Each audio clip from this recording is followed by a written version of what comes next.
T-Wolves of London. That's right. So you almost can forgive the Wolves for blowing those leads against suboptimal teams because they just go on the road and put the bang thing on a quality squad like the Clippers. It's great, man. It's fantastic. Also, it's weird to say that the Clippers are really good because I grew up back in the day when the Clippers were just the abyss, when they consistently had like a top 3 pick and the player would be okay, but it was always a mess. Anyways, but we're back Tuesday. Oh, it's not a Vikings mock draft. It is a Vikings news dump. Nailed the Chiron. So diving on in. First up, so Reba McEntire singing national anthem. And by the way, it went under because I think legalese is that it starts on the first note and it ends on the conclusion of brave. Now, she said the brave twice. So legalese, I think it went under. But see, I wonder if Reba just did that to troll people. I don't know. Is Reba really into the gambling and props world? Who knows, man. But for the Super Bowl, she put out a legendary tweet: boots with the fur. So we're wearing a beautiful, probably faux. I don't know what it is nowadays. Is it real? Is it fake? Who really knows with AI? But fur coat, wearing some amazing cowgirl boots as well, and looking really good before heading out to the stadium. Now, T-Pain, of course, the man who brought us apple bottom jeans, boots with the fur. The whole club was looking at her. So the whole club was looking at her. It's fantastic, man. Now, I'm not gonna lie. So, boots with the fur, get low. That song was a big part of my college experience. You know what I mean? So the entire time I thought apple bottom jeans, boots with the fur meant that she was wearing jeans and boots with the fur. This is what I thought. Also, like, that's when Uggs were really big. But also, why was this basic chick wearing Uggs in the club? Who knows, man? But no, boots, comma, with the fur. I get it now. Also, I gotta say, Reba the sitcom, also another big part of my childhood. Like Reba the sitcom was actually good. Man. And they need to bring back those low calorie 90s sitcoms where everything wraps up in the end. Sometimes there's some big life stories, but there's some there's some non-offensive happy comedy going on. I mean, those are good shows, man. I'll say like Reba, Home Improvement, Family Matters was good. Fresh Prince obviously is the GOAT. I mean, come on. But how does Reba was fantastic in that show? It wasn't like a normal like non-actor or actress just coming in on a show and just like being a wooden and stuff. It's not like LeBron James having a sitcom, but Reba just did this one and bounced. I feel like Reba could do movies if she wanted. Reba could win an Oscar. That's right, man. That's right. Also. So one of my favorite SNL sketches is when Kenan Thompson, who I love and respect Kenan Thompson, all that, Kenan and Kel, Good Burger, welcome to Good Burger. Well, no, that's Kel. It doesn't matter. Kenan's been a legend on SNL. He's fantastic. They did the Reba McEntire sketch with the Lonely Island and Sandberg. It was great. And I'll find myself just randomly walking around the house and just like almost like Tourette's, just yelling at randomly, "I'm Reba." It's good. Good. Also, I swear this is the last of the Reba McEntire stuff. So one of my favorite lines from Ted Lasso was when Roy was coming back to Nelson Road and he couldn't get in because the security didn't recognize him. And then he's like, so Ted always left a ticket at will call under a country music pseudonym. So I believe you're holding a ticket for Reba McEntire, which is good. Good, man. Someone was also not good. So the Niners, so they lost in overtime. Now, Kyle Shanahan got a lot of flack for taking the ball first under the new playoff overtime rules, where both teams have a chance to possess the ball, even if the first team scores a touchdown, and then it's sudden death after those two possessions, unless the game is not tied or there's a defensive score or safety, blah, blah, blah, blah, blah, blah, blah, right? And, a lot of people were piling on Shanahan, like, why did you take the ball first? And, there's a lot of merit to that, because if you have the ball second, you know what you need to score. You know if you need a field goal. You know if you need a touchdown. You know if you need a 2-point. And if you stop them cold, you just know that you need points. All that stuff, right? But Kyle Sluter. So some Kyle on Kyle crime. I thought there's supposed to be like a Kyle brotherhood. Anyways, Sluter, Dutch pronunciation. If the new playoff overtime rules say each team will get a chance to possess the ball, why would you take the ball first? The Chiefs will now have the opportunity to use all 4 downs if need be in a situation where you can't punt, which is fair. And that's what one of the check marks in the box of getting the ball second.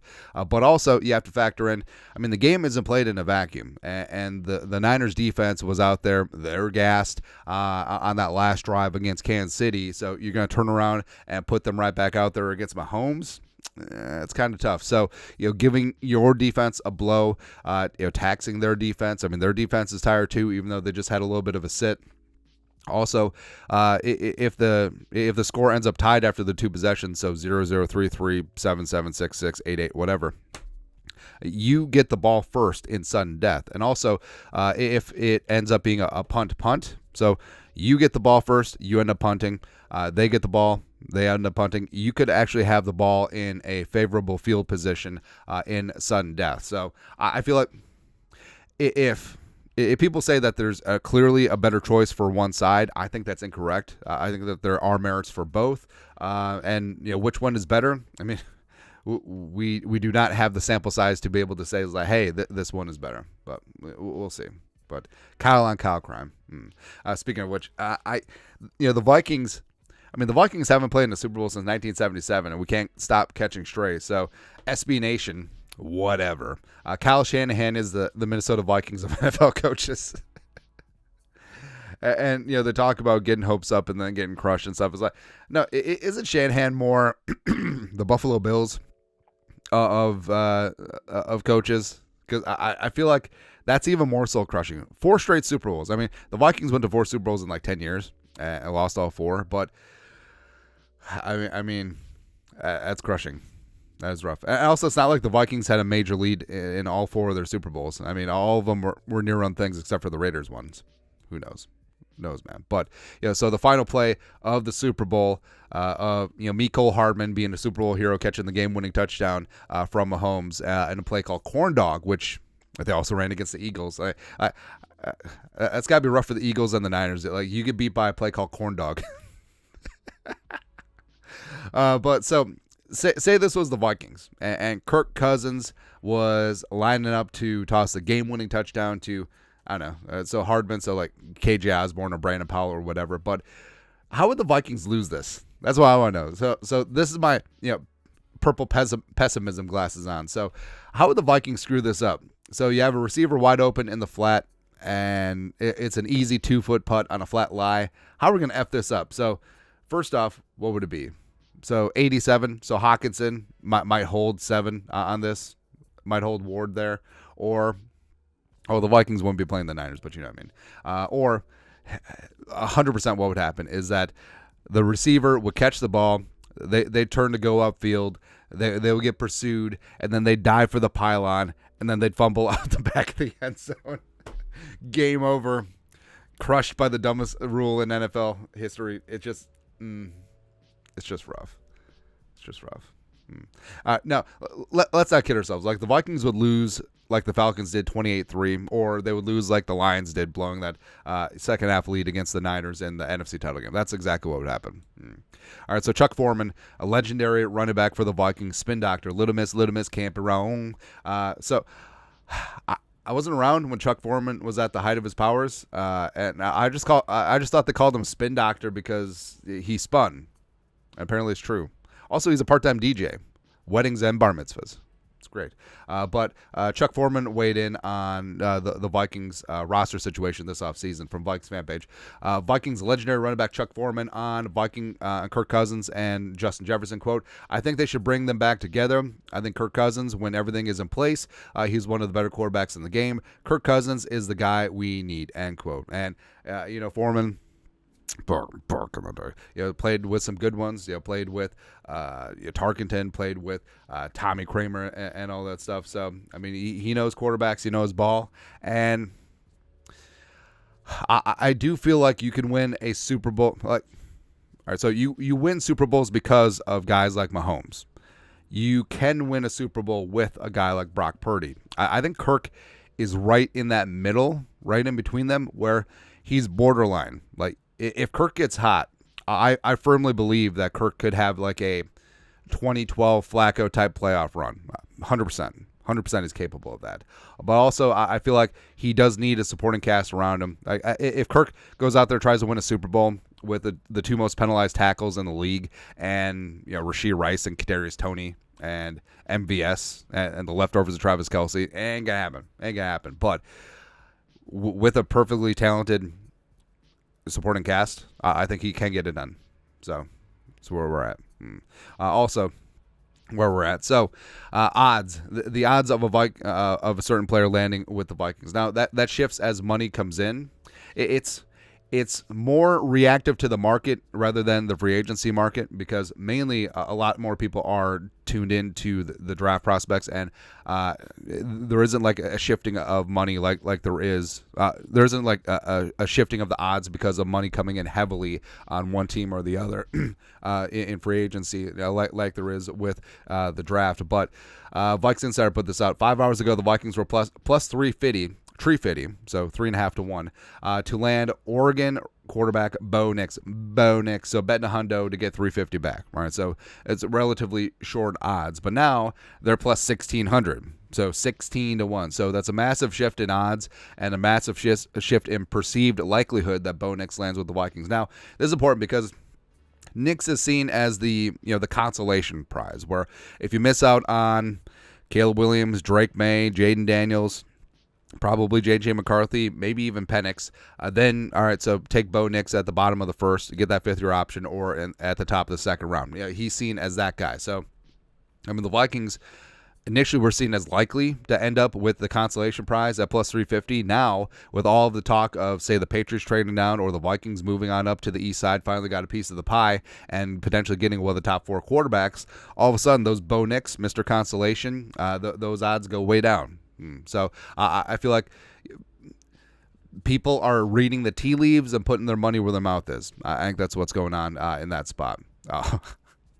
So knocking on all the wood, I'm so happy that the Vikings social team hasn't put out one of those standard, hey, the new season starts now, everyone's undefeated, this is our year, one of those random infographics like most teams have put those out. I'm so glad the Vikings didn't do it, because it's like, hey, everyone take a deep breath, we're going to try our best, hope for the best. Let's not jinx ourselves. Let's not exacerbate this curse. Let's just go from there. But for the Bills, I mean, this is such a bad unforced error. So they put out next year starts now. Louisiana Caesar Superdome in New Orleans. The Bills. Why would you put the Super Bowl trophy wide right with this franchise? So, of course, Scott Norwood wide right cost them the Super Bowl against the Giants back in the day. We would never heard of Belichick. But also the wide right in the playoffs this year against KC. It's like, why? Why would you ever do that? I get that graphically it fits in the space between starts now and just so happens to be just to the right of the Superdome. But why would you ever do this? Like, do they have editors on the social team? Well, do they just go through, or the graphics person? Did they get a Bills fan? Did they get someone in house, or did they just get a mercenary? Or is this from Eli Corbett? Did he put this in just to be funny? That'd be great. That would be fantastic. But this is such a bad unforced error by the Bills. Or I always think conspiratorially, where any attention is good attention. So it's like, did they do this on purpose because they know that this thing would go viral by people trolling them? It's like, ho, wide right. I think that might be possible too. Well, who knows, man. Speaking of trolling, so the World Cup is the world's game. Soccer / football is the game of the world. American rules football is the game of the United States. Although they're trying to spread it internationally, but so estimates are 103.4 million people watch the Super Bowl. It's actually up a little bit more. I think I've seen estimates of like 124 million, but really doesn't matter. So big time number. I always wonder though. So say roughly there's 350 million people in the United States. What are the other 200 million people watching? What's the second highest rated thing going on right now? I don't know, man. Is True Detective Season 4, which it's not as good as Season 1. It's not as good as Season 3. It's better than Season 2. I'd say it's good, But in the pantheon, comparing it to season one True Detective, who knows, man. But of course, the World Cup had to flex. 4 billion people watch the World Cup. Well, a couple things here. Number one, the World Cup is an international competition. Like, the World Cup is closer to the Olympics than the championship game of a private professional league. And also, I mean, the NFL is only played in one country. I mean, yes, it has interest around the world, but all of the teams are encapsulated in one country outside of international games. So, I mean, this isn't like an accurate this isn't an accurate comparison. It's like it would be closer if the NFL compared to like the Bundesliga or the Premier League or something like that. So I don't know. Like, this is such a weird flex, but who knows? Although, what is the cap for American style football? Like, do you think that it will eventually take over the globe? I have my reservations. Although, I mean, they probably said the same thing about soccer/football back in like the 1890s or something before it took over the world. So who knows? Who knows, man? Anyways, that is it. That is the beautiful Vikings news dump on this Tuesday. You guys are the best. You know what to do. Skull production value.